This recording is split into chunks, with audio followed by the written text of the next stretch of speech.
NDA శాసనసభ పక్ష సమావేశానికి విచ్చేసిన తెలుగుదేశం ఎమ్మెల్యేలకి, జనసేన ఎమ్మెల్యేలకి, భారతీయ జనతా పార్టీ ఎమ్మెల్యేలకి మనస్ఫూర్తిగా మీ అందరికీ నా హృదయపూర్వక నమస్కారాలు. మీ అందరికీ నా హృదయపూర్వక స్వాగతం తెలియజేసుకుంటున్నాను. వేదిక పైన తెలుగుదేశం రాష్ట్ర అధ్యక్షులు, మన తెలుగుదేశం పార్టీ రాష్ట్ర అధ్యక్షులు శ్రీ అచ్చెన్నాయుడు గారికి, భారతీయ జనతా పార్టీ అధ్యక్షురాలు శ్రీమతి దగ్గుపాటి పురంధేశ్వరి గారికి నా హృదయపూర్వక నమస్కారాలు. తాడేపల్లిగూడెం సభలో నేను చెప్పినట్టుగా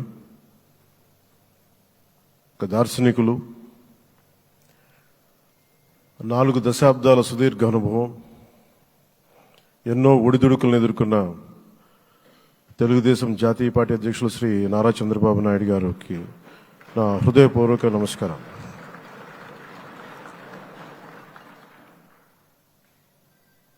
గత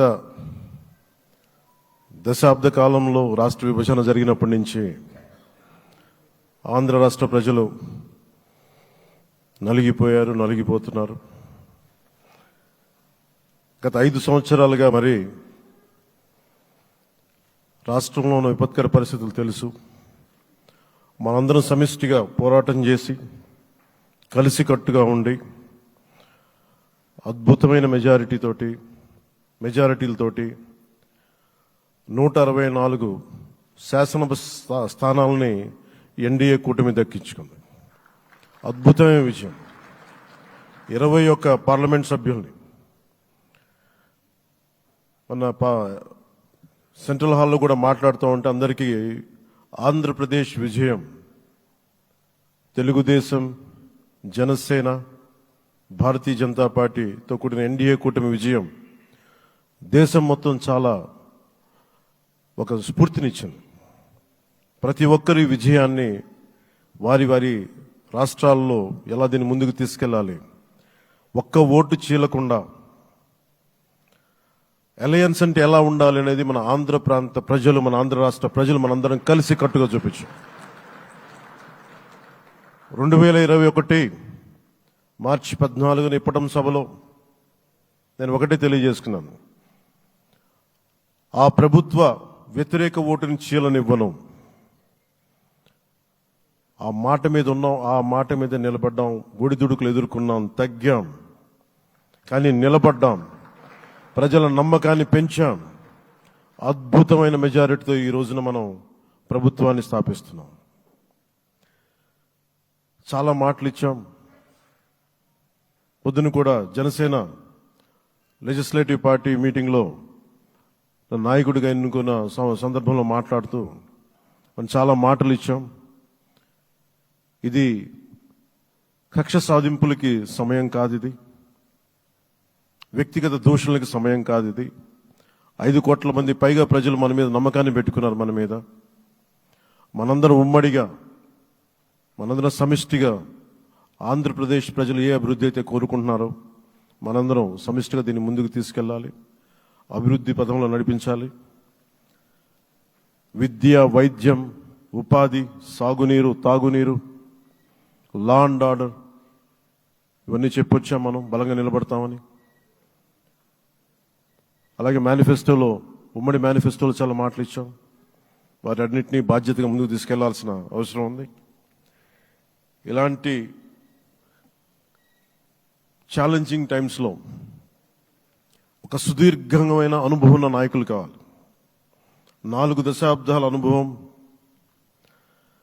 అభివృద్ధి మీద అపారమైన అవగాహన, పెట్టుబడులను తెచ్చే సమర్థత, ప్రతిభ,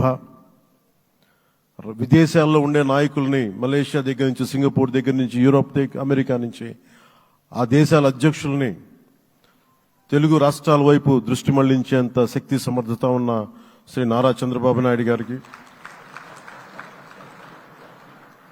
ఆయన నాయకత్వం చాలా అవసరం. ఆయన అనుభవం చాలా అవసరం. అలాంటి అపారమైన అనుభవం ఉన్న వ్యక్తిని, అనుభవం ఒకటే కాదు, ధైర్యశాలి. ఈ రోజుకి నాకు ఒకటే గుర్తుంటుంది.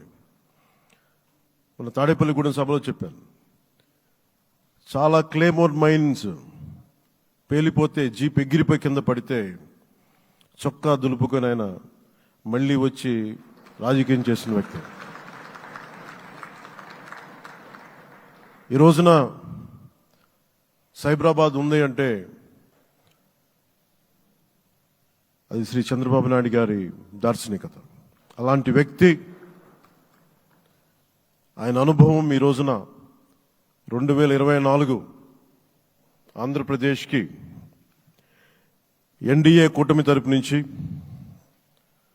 ముఖ్యమంత్రి అభ్యర్థిగా శ్రీ నారా చంద్రబాబు నాయుడు గారి పేరుని జనసేన పార్టీ పక్షాన నుంచి మేము బలపరుస్తున్నాం.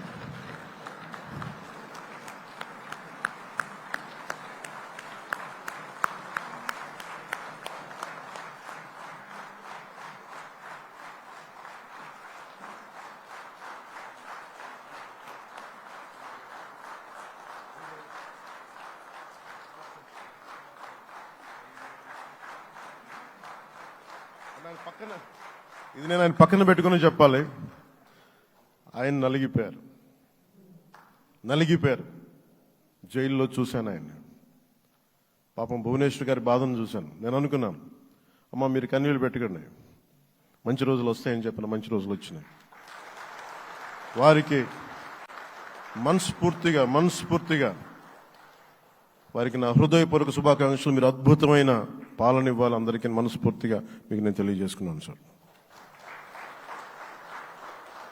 సో ఇప్పుడు శ్రీ